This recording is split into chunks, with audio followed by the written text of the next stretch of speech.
Hello, everyone, and welcome. I'm Jon Creyts, RMI's CEO. Thank you for joining us on today's webinar as we work to advance our mission to transform the global energy system to secure a clean, prosperous, zero-carbon future for all. We're grateful to all our supporters and partners for your investment and commitment to do this work together. A special thank you to our Solutions Council and Innovators Circle funders. We have many of you on the call today, and your support makes RMI's work possible, including much of what you'll hear about today. We're especially pleased to welcome attendees from over 40 countries today and 47 states. Truly a remarkable gathering. If we could go to the next page, please. Joining us here are, first and foremost, Jigar Shah, Director of the Loan Programs Office at the U.S. Department of Energy, which finances large-scale energy infrastructure projects in the U.S. Previously, Jigar was co-founder and president at Generate Capital, where he focused on helping entrepreneurs accelerate decarbonization solutions using low-cost infrastructure as a service financing. He also founded SunEdison, a company that pioneered pay-as-you-save solar financing, and was also the co-founder of the Carbon War Room, a global nonprofit created by Sir Richard Branson and Virgin Unite that merged with RMI in 2014. Also with us here today is Lena Hansen, RMI's Chief Strategy Officer, who leads RMI's own strategy development and our work to tell the integrated story of RMI's role in driving global climate change action. Previously, she was managing director of our China program based in Beijing and the managing director of our carbon-free electricity program. She has more than 15 years of experience developing, testing, and implementing innovative efficiency and clean energy solutions. After our discussion today, we'll have about 20 minutes to answer questions from you all in the audience. You can submit your questions at any time during the conversation by entering them into the Q&A function. We'll get to as many as we have time for, and a recording of today's session will be sent to all of you following our event. Okay, with that, let's get started. Lena, you have the tough task of corralling and keeping both Jigar and I on point. Thank you so much, Jon, and welcome, Jigar. Thrilled to have you with us today. And I have the great pleasure of asking all of the questions here. I think we have a lot to talk through, a lot of exciting events going on in the world to talk about, and we're really excited to take your questions too a little bit later on. So let's dig right in. Jigar, my first question is really to you. The Inflation Reduction Act and the bipartisan infrastructure law are truly historic pieces of legislation, and you are right in the middle of that as the director of the DOE's Loan Programs Office. So I wonder if you can just tell us a little bit about what LPO does, what successes you've had so far, and what we're really seeing emerge nationally because of the passage of IRA and the bipartisan infrastructure law. Yeah, I mean, thank you so much for having me, and thanks for all the extraordinary work that RMI has done this year and every year. Is really, really critical. Look, the Loan Programs Office was created in 2005 because there was a recognition that our country was extraordinary at innovation and less extraordinary at figuring out how to commercialize technologies here. And so for decades, a lot of our technologies would go overseas for commercialization, and then we had the ability to import them into our country. I think with the passage of the bill in the IRA, there's been an integrated set of policies that were passed to try to make sure that those innovators chose to scale up their technologies here, right? And so we've always had an extraordinary innovation and venture capital expertise in our country, but then figuring out how you actually demonstrate the technologies here, which is done by a lot of our colleagues in the Office of Clean Energy Demonstrations or the Manufacturing, Energy and Supply Chains Office or other grant-making offices, or whether you want to do full commercialization, which is what LPO does. We, I think, have now shown people what that bridge to bankability looks like here in our country. And I think we clearly had real wins in the past, whether it was Tesla and solar and wind and other technologies that have played themselves out here over the last 10 years, where they're now fully commercialized, and now we just got to scale them up. But we also, I think, have identified an extraordinary suite of technologies in this particular moment. So when you think about where we are today, we have over 185 active applications, and we really do cull through those regularly. So those are actually active.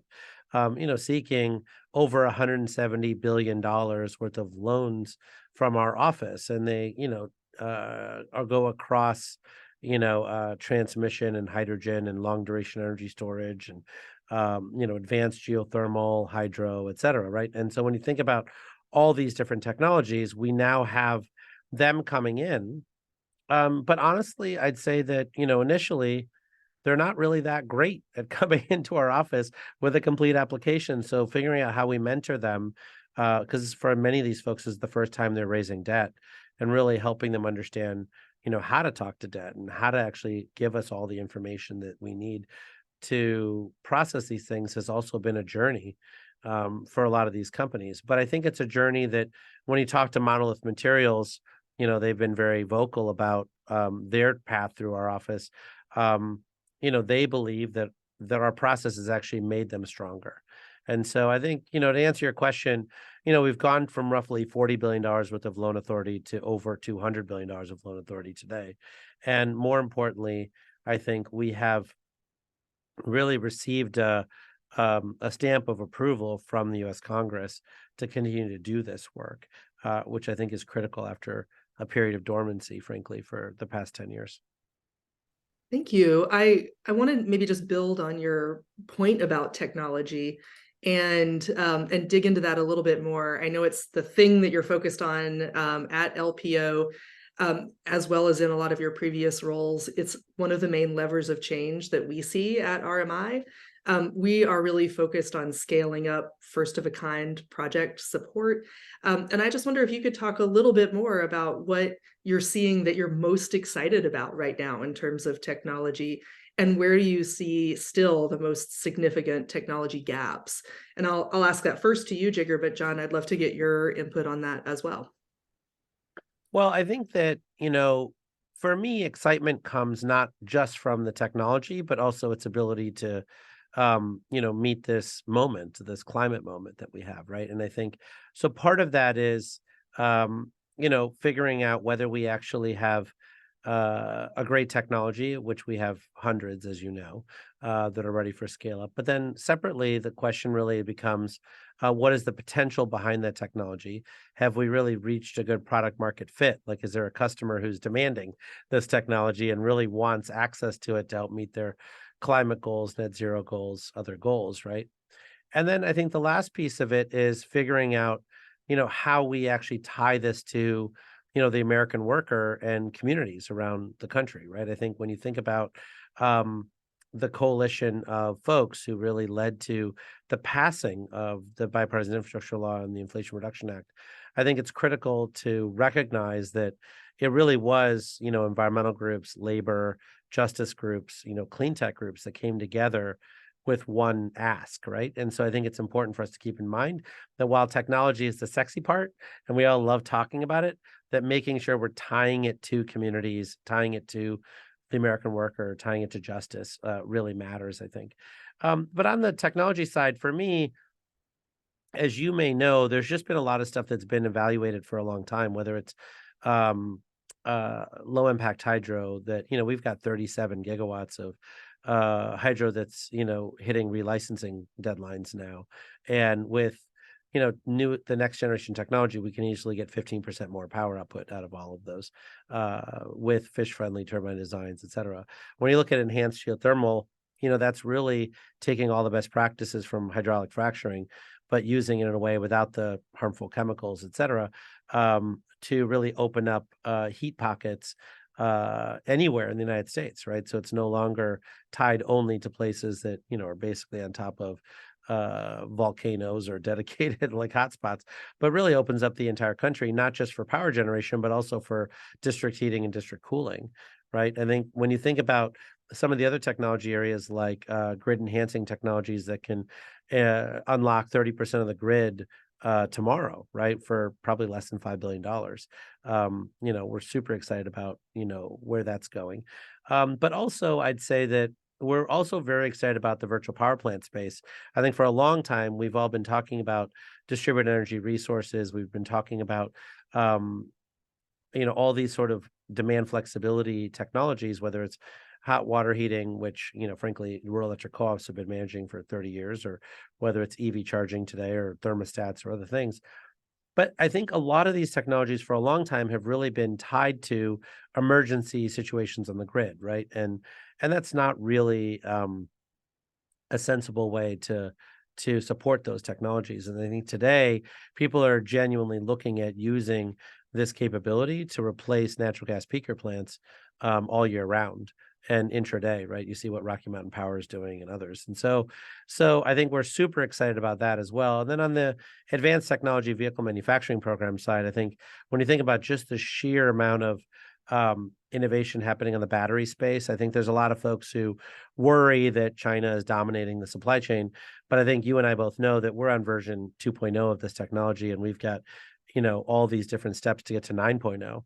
And most of those are innovations that were invented here in the United States, right? And so we can actually make sure that instead of licensing that technology from UT Austin to China, like we did for LFP batteries, we can actually scale it up here in this next phase. And so I think we're very excited about that. We're very excited about critical minerals and all the technologies that come there as well. So I think the list is very long, but the approach that we're taking in each and every sector looks and smells similar.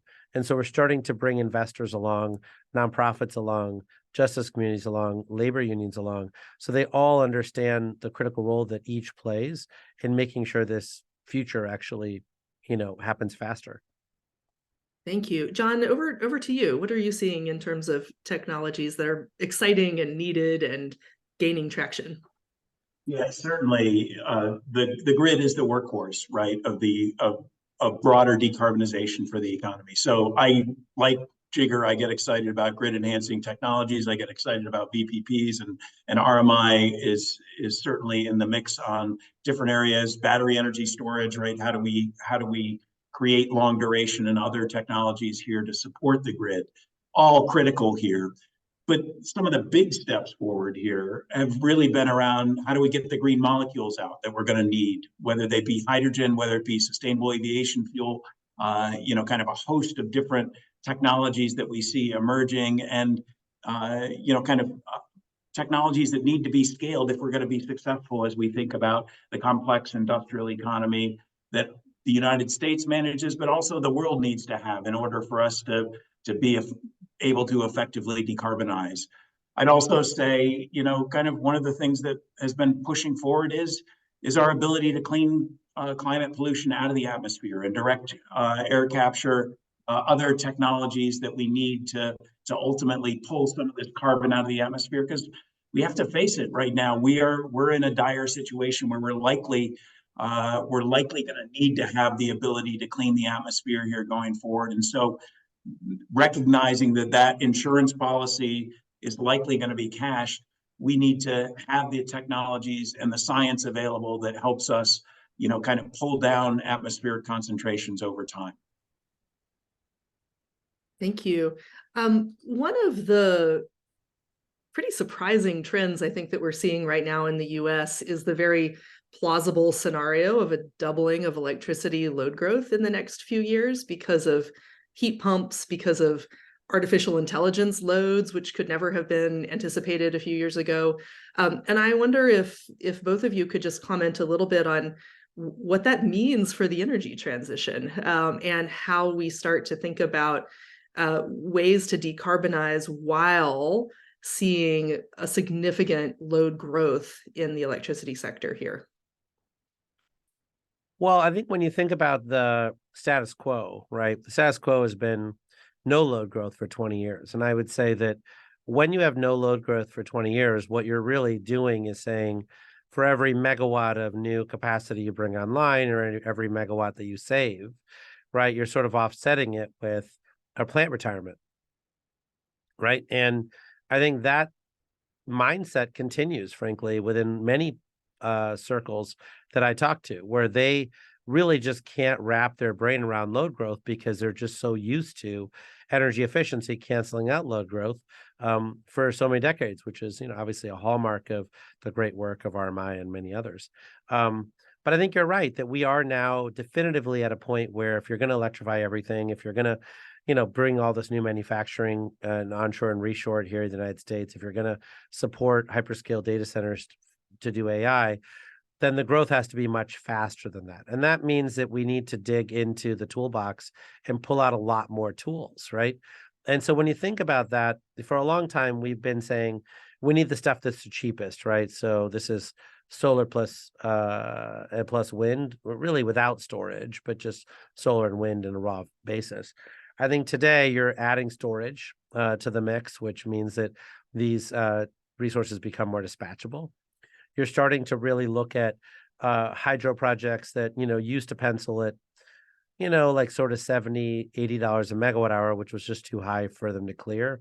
They're now clearing, like you saw the press release from Rye Development and Iron Mountain, who's paying $115 a megawatt hour for a lot of those capacities. You're seeing, enhanced geothermal clear now, right? Where you saw the big announcement with Google and Fervo Energy. And so you're starting to see on the generation side, those things clear. On the grid side, I think there was a lot of folks who said, well, we know the grid enhancing technologies are there, but we'd rather make $50 million from upgrading the transmission line than putting in a $500,000 demand, dynamic load rating solution that we can't rate base, right? But today, I think most utility companies are recognizing that they're so far behind being able to transfer enough power to meet resiliency and reliability requirements that they're becoming comfortable with grid enhancing technologies because they have other stuff to rate base. I mean, we have lines that are 60 years old that need to be replaced. We have transformers that are 60 years old that need to be replaced, et cetera. And then on the VPP side of things, you're starting to see people recognize that it used to be that we had all these arguments about cost prudency, where you'd say, well, like we'd love to do more energy efficiency, but it's just not prudent because it costs more than 3.5 cents a kilowatt hour to save that kilowatt hour of power. Well, when you're accepting, enhanced geothermal and hydro as part of the stack on the generation side, some of which is clearing at 10 cents a kilowatt hour. Well, now energy efficiency that's at 10 cents a kilowatt hour clears, right? And when you think about the broad strokes of what we're doing, we have all this money in weatherization, in Hope for Homes for heat pumps. We have all these other programs that we're, block granting to the states. And there are just so many people who are signing up for these programs. It's extraordinary to watch, inspiring really, but there's only so much grant money to go around. And so there's only, some percentage of those folks that are going to be able to get that grant money. And then what do you do with the rest of the people on that list? And my sense is that it's going to be a very just solution to make sure that we focus on helping the rest of those folks on that list before we build another power plant at 15 cents a kilowatt hour, right? And so, and I think as you think about the stress that doubling electricity sales puts on all of the players, whether it's the regulators or the technology suppliers or the utilities, et cetera, I think you start to see us having a far more inclusive policy than we've had in the past. Yeah, maybe just to add on to that here, Jigar, I think you rightly noted this is about system transformation, right? We're moving from a standstill in terms of growth to all of a sudden having to ramp very quickly here. And that requires massive changes to how we regulate, how we manage interconnection queues, how we, kind of shift the value and our understanding of the value of things like energy efficiency. And energy efficiency should be among the first things that we unlock here because we're going to need that additional capacity in the near term in order to buy time as we work through scaling some of the additional physical assets that are added to the system. And one of the great things about, kind of the transition that we're making right now is that we can start to use digitalization much more in what are the virtual power plant settings, starting to dynamically use EVs as balancing agents on the grid, to start dynamically using thermostats and heat pumps and other things as as resources on the grid that help us manage through this growth spurt that we're going to go through in the near term. And that is something that we all should be aware of and conscious of, that we're not just going to build a bigger grid, we're going to build a smarter grid that balances from both sides here going forward. And we need to adjust our policy and regulatory environments to allow for that and to support it so that we can actually manage this growth spurt smartly, not wind up with a dumb grid managing a very complex set of loads and demands on it here in the decades ahead. Thank you. I want to bring it up a level and talk about the implications of the Inflation Reduction Act and the bipartisan infrastructure law internationally. So as we've talked about, as we know, as we see in the news every day, these pieces of legislation and the work that you're doing, Jigar, and many, many others are driving tremendous scale and momentum inside the United States. But of course, we're only one piece of the puzzle in terms of global climate change. And so I wonder if both of you could just share a few thoughts on how the tremendous scale that we're seeing and that we have the potential to see in the US can also support and drive transformations outside the US. Yeah, I think first we want to start by defining what our theory of change is. So I think when you think about where we are today and how we got here, I would argue that part of the reason why the Paris Agreement came together is because many countries, particularly in the global South, saw wind and solar cost reductions as an opportunity for their own countries to participate in many of these revolutions, right? And I think even over the last 5 years, I think you're seeing a lot of countries really, take advantage of electric vehicles and some of the other, new frontiers there. And so I think what's working is this theory of opportunity, right? Now, a lot of these technologies, though, have to get down the cost curve. And I think when you look at the central role that the Japanese, the Germans, the US, and others played in paying that premium for technology sort of in that 2004, 5, 6, 7, 8 timeframe to really get those cost curves down so that they could be affordable for other countries. I would argue that that was actually far more predictable than folks seemed surprised by. And so I think we can intentionally replicate it today, right? So whether it's around hydrogen and the Earthshot that the secretary has put out for $1 per kilogram by 2030, or whether it's direct air capture and the Earthshot that the secretary has put out there for $100 a ton, or whether it's some of these other areas, it seems to take on the order of about $100 billion of private sector interest and capital allocation into a technology class to really get across all four of those pillars of the bridge to bankability, right? First of a kind deployment, engineering excellence, the infamous learning curve, and then the fourth pillar, which I think people forget, is really Wall Street and institutional capital acceptance, right? And LPO helps at all four of those bridges. And so when you think about the sheer scale of the Inflation Reduction Act, we're talking about probably on the hydrogen side, close to 50 to 60 billion of that 100 billion coming from the United States. Right. And then the same thing's true with like direct air capture and carbon sequestration and storage. The same thing's true with advanced geothermal. Same thing's true with low impact hydro. So when you think about the role that the United States is playing in each of these $100 billion bridge to bankability, long duration energy storage would also be in that list. It's very large compared to, frankly, where we were in 2009, where I think we let the Europeans take, much more of the burden in that particular, time period.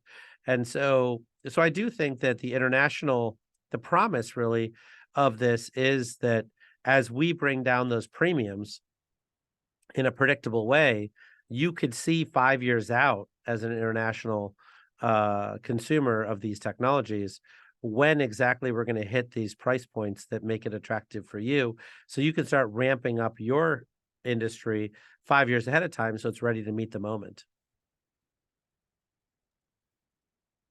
Yeah, so I would say certainly there is these new global markets that Jigar has referenced that are directly, kind of not just sprouting but blossoming as a result of the investment of the IRA. I would say add maybe two things to that, right? One is it is fortifying global competition and accelerating companies, right? Corporate investment at scale. When we look at the response already in the United States, we've seen more than $300 billion in new manufacturing commitments. And these new solar, battery, hydrogen electrolyzer plants, they're driving economic growth here locally. They're also creating global competitors. Here in the United States, we're seeing, that economic growth, especially in red and purple states like Georgia, Michigan, Texas, Tennessee, Kentucky. But at the same time, the companies that are investing there are also taking that knowledge and using it elsewhere in the world and building global scale factories. And that's kind of a second cross benefit here. And third, I would just say from a policy perspective, it is absolutely creating a race to the top where, yes, the US effectively became the most attractive destination for clean tech, kind of investments in a short period of time. But that immediately spurred a response from the Europeans and the European Green Deal, right? And I was just over at COP and I was talking with some of the European negotiators, and they said, we actually got to that Green Deal in 8 months, where it normally would have taken at least 2 years to get there because the US forced us to accelerate our activity. And we see that not just in Europe, but in Australia's Rewiring the Nation and in India's Green Hydrogen Mission.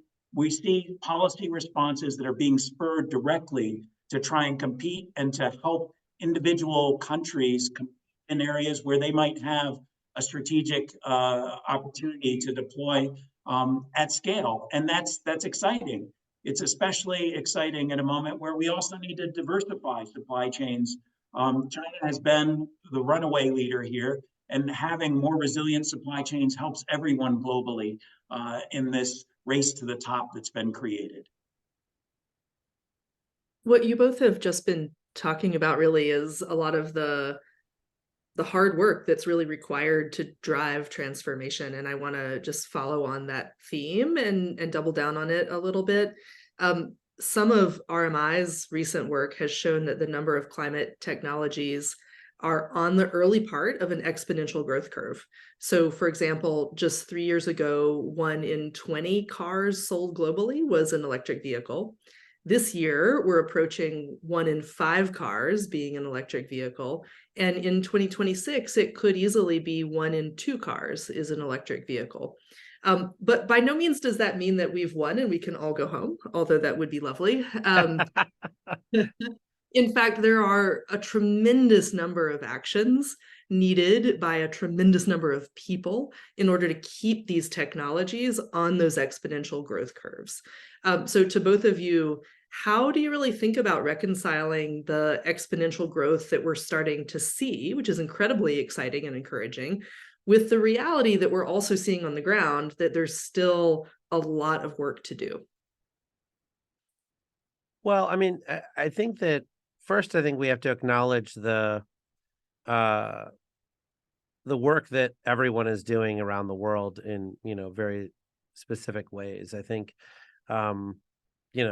solar doesn't grow at the exponential growth rates it grows at every year without added workforce, without, folks with modern tools that, can design a system in 90% less time, figuring out all of the different nuances that allows you to, add dispatchable batteries so that, solar can provide a lot more value to the grid and, avoid some of the pitfalls of, negative wholesale market pricing. And, so there's an ever evolving set of technologies, even in established technologies like solar or electric cars or other things. And I think that's quite valuable. But the one thing I would caution is that the thing that I think I'm the most interested in, and I think DOE is very laser focused on, is making sure that we're expanding the number of tools in the toolbox to be able to make sure that we can confidently meet the challenge, right? I think one of the real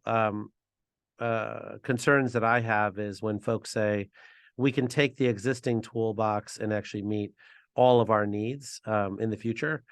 We just have to deploy more of it. I just think that is short-sighted and doesn't consider how many different diverse countries we have around the world and what tools that they need. And so I think it is incumbent upon us to make sure that we're continuing to add tools to the toolbox every single time. And that includes like, all these other electricity generation technologies, transmission technologies. But as John was suggesting, all the hard to abate sectors, whether it's heavy duty and medium duty trucks, or whether it's, industrial or hydrogen or, other pieces. I just, one of the things that I worry about is this notion that, that on the early side of things, that people just don't realize how much energy you have to add to the system to get off of this sort of like, slow roll that we're on for a lot of these technologies. And then I think when you get to the exponential growth side of things, clearly there's a lot more work to do. And so people can't go home there. But I would suggest to most people that that the work here, I think, is far more than people really acknowledge. I think that it's all well and good to have good national policy, and we're obviously quite proud of the bipartisan infrastructure law and Inflation Reduction Act. But now there's an extraordinary amount of work that has to be done in 50 public service commissions around the United States, right? There's a bunch of work that has to be done with city councils and mayors in 19,000 cities and towns across the United States, right? There's a bunch of work that has to be done from a land use perspective in counties across the United States, right? And I think the number of locations that we have is actually quite small. I mean, it's like 19,000 cities and towns. It's, a few thousand counties that are the most important to meeting our objectives, but they're not zero. And I feel like there was a trend for the past 25, probably actually almost 40 years since the, Clean Air Act amendments passed, where folks just want to centralize more and more and more lawyers getting hired in Washington, D.C. And I think there is a notion now that we actually have to go back into communities and win hearts and minds and get communities on board and get, local labor on board and help people understand that these are careers, right? These are careers that you can feed your family on. These are careers that you can retire on. And I think that the more that we show that to people, the more the momentum and the exponential growth will come naturally. Yeah, I think this is a moment right now where we need to hold these two realities where the world is warming faster than it ever has historically, and industry is moving faster than it ever has with the solution side. And Lena, you gave the example of EVs. We could just as easily talk about an industry that Jigar helped build in solar, where solar last year grew 55%, right? Off an already very large base after a decade of growing at 30% a year. So we're seeing the exponential happen, but as Jigar suggests, this isn't a fait accompli, right? It's not a guarantee that it's going to keep going, and we need to consistently innovate on supply chains to make sure we're debottlenecking, on communities to make sure we've got that workforce available and supportive, on kind of policy to ensure that we don't hit the barriers that slow down and there's a clear direction of travel so that we know the upward shift that we're on across several areas, which include things like EVs and storage and solar, also hit for heat pumps, but also hit for hydrogen electrolyzers, also hit for kind of many of the other energy efficiency technologies, et cetera, that we need to harvest at scale if we're going to respond at this most critical moment to the crisis that we're facing as a planet. I'd like to maybe ask you both a slightly more personal question last before we move on to audience questions, which is maybe building off something you just said, John. There's a lot of bad news in the world right now about the climate. And I wonder what gives you each hope that we can solve the climate problem in a time frame that matters. Well, look, I think that everybody wants these kinds of things to get solved in a linear fashion, right? So we have 10 years, we should tackle 1/10 of the problem every year and, just get it done.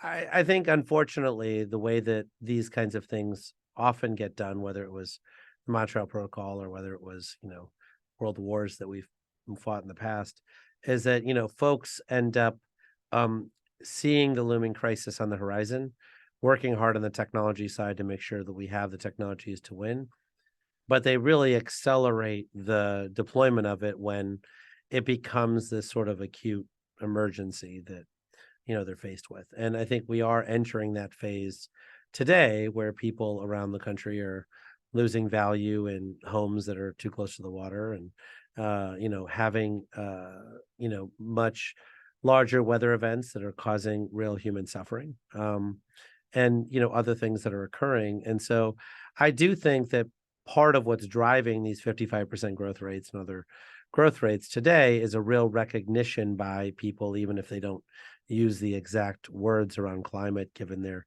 constituencies that they're managing, that these crises are coming, and that we have to do this. At some point, though, I think, as there will be the equivalent of, a wartime effort, right? And I think what is critical at that moment is for us to have the technologies ready to go, the maturity there, the capacity to build supply chain quickly, which we're practicing on now here in the United States, right?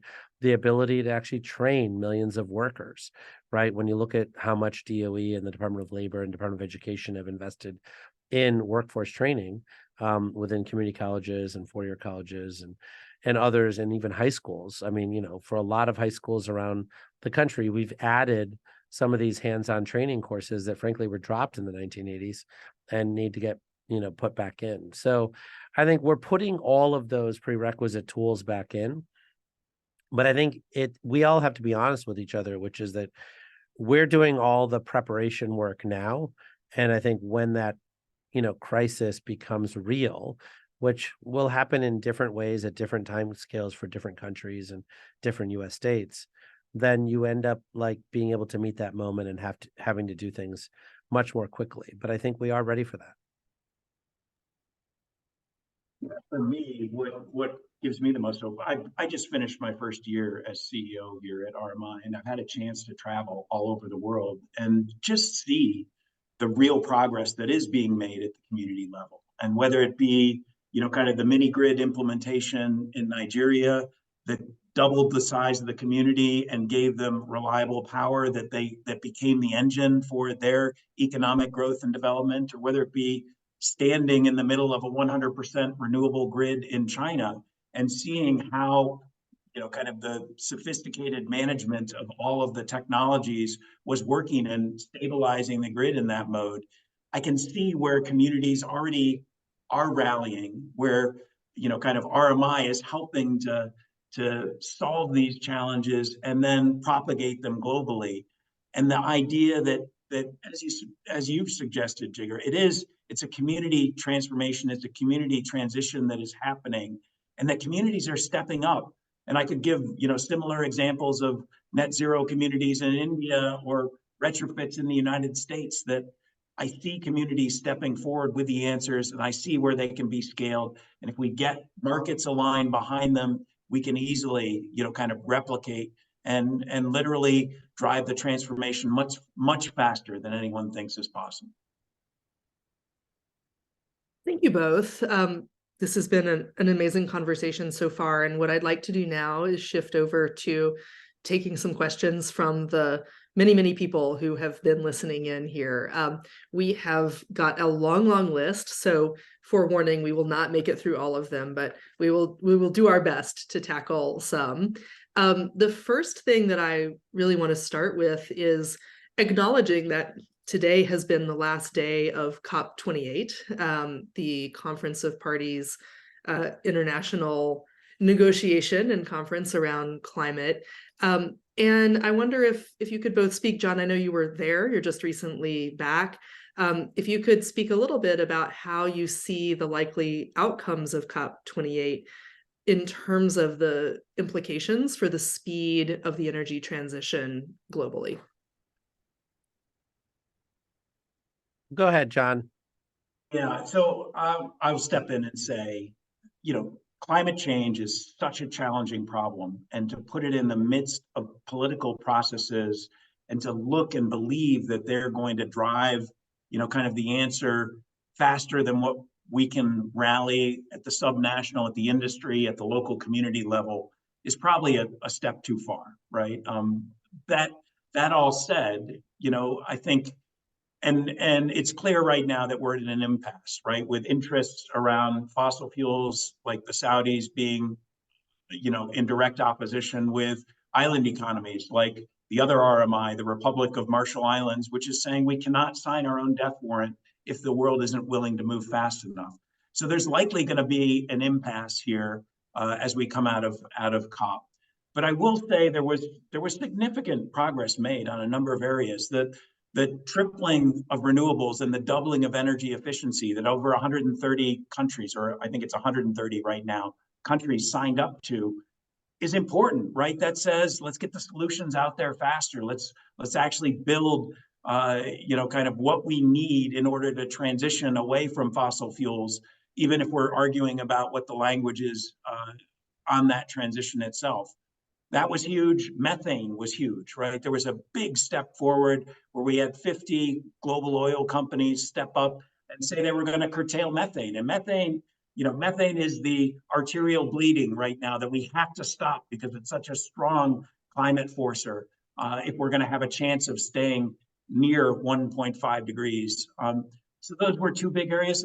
In heavy industry, right? Step forward in another big announcement around the Industrial Transition Accelerator, where we now have a coordinating body that's working across heavy industries to help drive, industry technology pathways alongside financing, alongside buyers groups, and some of the forward market commitments, alongside policy to build a flywheel that helps drive, again, rapid decarbonization of the global industries like steel and cement and aviation and chemicals much faster. So all those very promising, but again, I think the political process really needs to make sure that we respond to equity. It needs to make sure that we respond to, kind of hold everyone accountable to the targets and keep ratcheting commitments. But we can't necessarily look to it to lead on, kind of the next generation of commitments here. It's now time for private industry, for local economies to step up and deliver.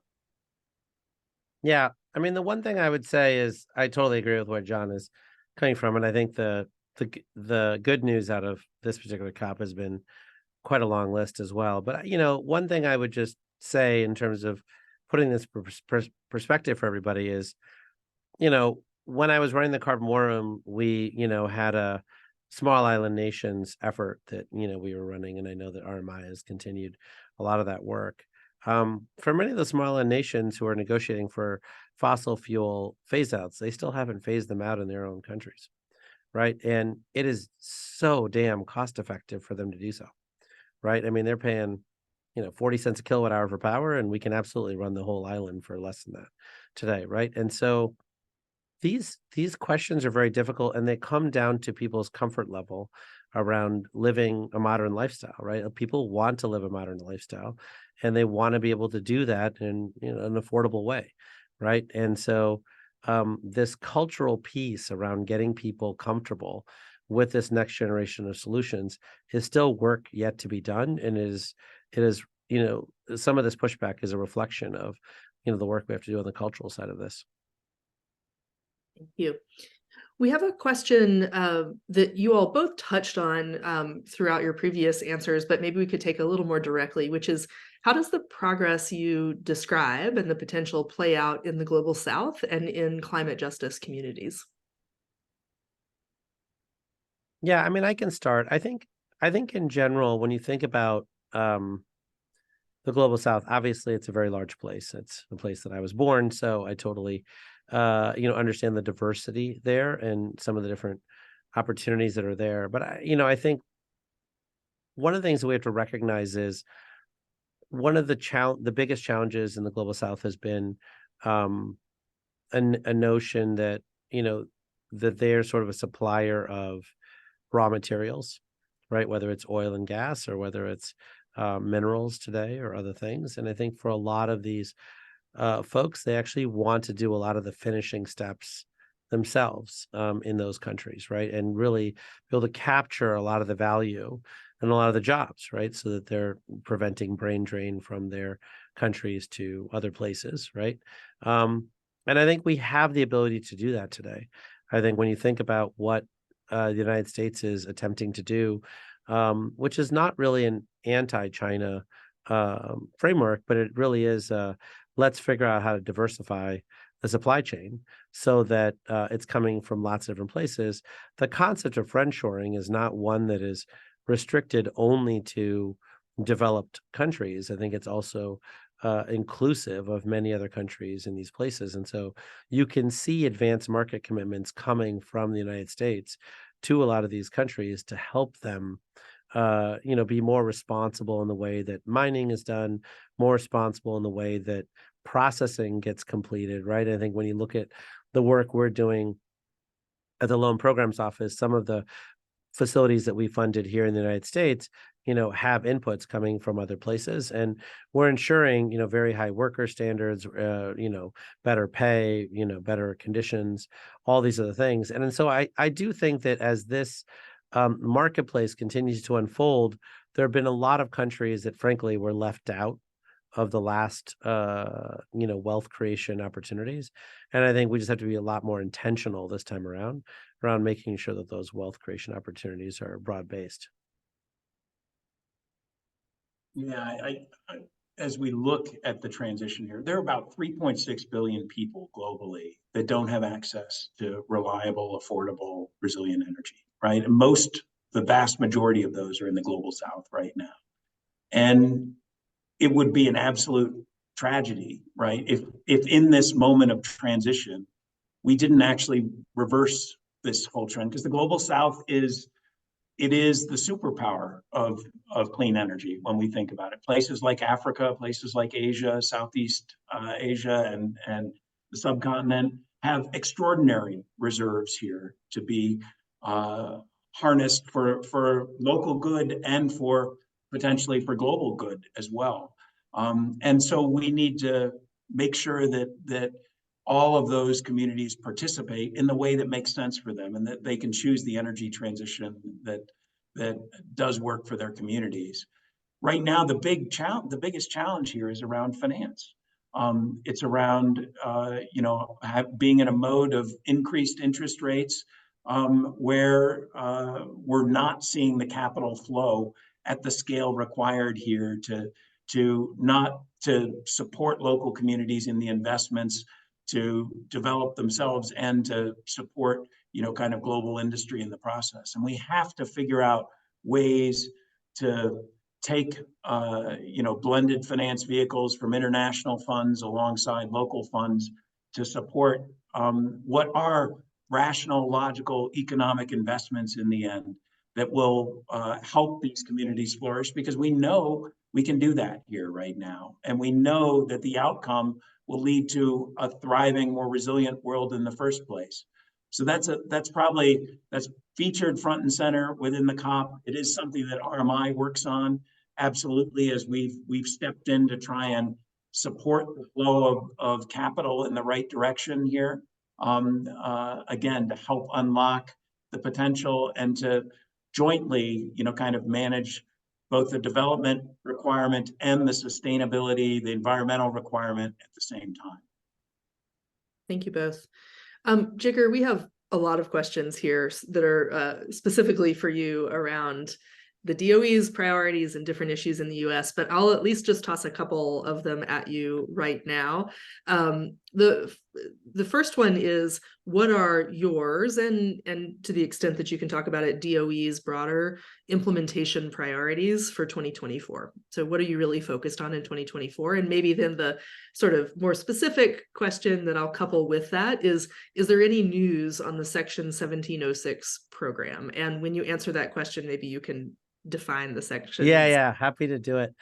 Look, I think that this administration, I think, has a very acute recognition that while we can have a lot of plans, and we have a lot of plans, including liftoff reports, which I would recommend many people read, that this implementation happens through just extraordinary innovators and entrepreneurs that our country, hosts, right? And so I can want a technology and a company and a country, a sector, sorry, to be super successful. But if there isn't a game-changing entrepreneur, innovator, execution, group there, then there's not much I can do about it.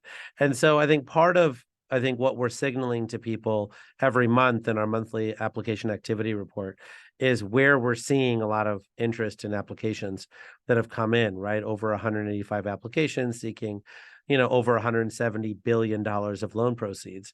And those are the areas that I'm most bullish that we're making headway on, because there's somebody who has spent years to put together an extraordinary business plan that they've now applied for $1 billion loan, which is what our average loan size is, out of our office to be able to execute on something that's game changing and then can be replicated around the world. So that's where I'm super excited, and we certainly have a lot of those, whether it's in enhanced geothermal or hydrogen or transmission or next generation hydro or long duration energy storage, et cetera. I think in terms of the 1706 program, it's otherwise referred to as the Energy Infrastructure Reinvestment Program, and this is that mythical $250 billion loan authority that we get tagged with on a regular basis. And the goal of it is actually to accelerate the investments largely from the utility sector, but also the oil and gas sector into these next generation technologies. And I think the key insight here is that we have a lot of old infrastructure, right? Infrastructure that's either ceased operations or will be ceasing operations over the next few years, or have special characteristics that allow it to be useful in the energy transformation, right? So things like old coal plants that can be converted into solar plus battery storage because the interconnection is there, or old tank farms or other infrastructure around refineries and things like that, because they've got access to ports and rail and some of those kinds of things, right? Old coal mines that have old rail access and now can be converted into manufacturing hubs for different things. And so really helping people make that transition. And I think when you look at Rhodium Group's results recently with Brian Deese from MIT, they show that disproportionately a lot of the benefits from the Inflation Reduction Act have gone into these communities, and which is an extraordinary thing, because it really means that we're keeping our promises on a just transition, which I think is critical, right? And so, not only do those folks deserve our attention, but they actually have a lot of the characteristics necessary to make it cheaper to complete the energy transformation, because they have a lot of this old infrastructure that we can borrow from. And so we've got about $115 billion worth of loan applications that have either been received or are being actively prepared, that we've seen early drafts of, that are coming into that program. And, our sense is that number is going to keep going up as more and more people understand, the truly extraordinary opportunity that we have with that program. Thank you. We are nearing the end of our time, so I'm going to ask one more question, and I'm going to ask each of you to answer it in less than a minute. And that last question is, what is your response to those who would say that the energy transition is impossible, that the scale of the challenge is too much, or that the grid and our other infrastructure system simply can't scale quickly enough? Well, as someone who, started off as an infant, right, born into a place in India that didn't really have, reliable running water and electricity, growing up in a town in Sterling, Illinois, that had the 7th largest steel mill in the country shut down while I was there. And a lot of folks, frankly, losing hope, when that occurred, right? Many folks who didn't want to go to college, right, who ended up not finding the career path that they wanted to find. I think that, and for me to have had the impact that I've been able to have in the solar industry globally, where the financial, structures that we created at SunEdison now being involved with, multi-trillions of dollars of transactions. And I've never worked on Wall Street. It gives you a lot of hope that, that these change makers that we have around the world. And certainly that we seem to have a disproportionate number here in the United States, if given the right tools and the right level of support, which frankly we haven't done in 40 years, but we are doing that now with the passing of the bill and the IRA. That you can set into motion just an extraordinary set of dominoes that can really accelerate this. I mean, I started SunEdison in 2003. And, I think when you think about how quickly, we now, I think by 2018, over 50% of all new additions to the grid were solar. That's a really short time frame by which to have that level of impact. And I don't think solar is in isolation. I think we have another 15 or 20 different technology classes that can have the same level of impact if we can unleash this power of, business and capital and entrepreneurship and really support them with an ecosystem that, helps them, get to where they want to go. Thank you. Jon, I'm going to give you the last word and let you answer the question and just take us home here. Thank you, Jigar. Thanks for your leadership. And really, I think your leadership and this whole notion of applied hope that RMI espouses is really what is the counter, I think, to the negative side. Because as you suggest, solar is driving at scale right now. EVs are driving at scale. Heat pumps have taken a huge stride. We're moving on hydrogen. There's so many reasons for us to be hopeful. And at RMI, we do practice something called applied hope, which means it's not enough for us to be hopeful in kind of a passive sense, but we all have to put our shoulder to the wheel, right, and will into existence that world that we so desperately want and need. Because frankly, at this moment, we can't afford not to, right? Our planet is depending on it. Our future is depending on it. Our children are depending on it. And it's really dependent upon all of us to do what we can to move this transition faster for all, so that all can benefit in the process. Let me just thank you all for spending time with us, for your insightful questions. We appreciate your attention and time today. We hope you feel informed and inspired.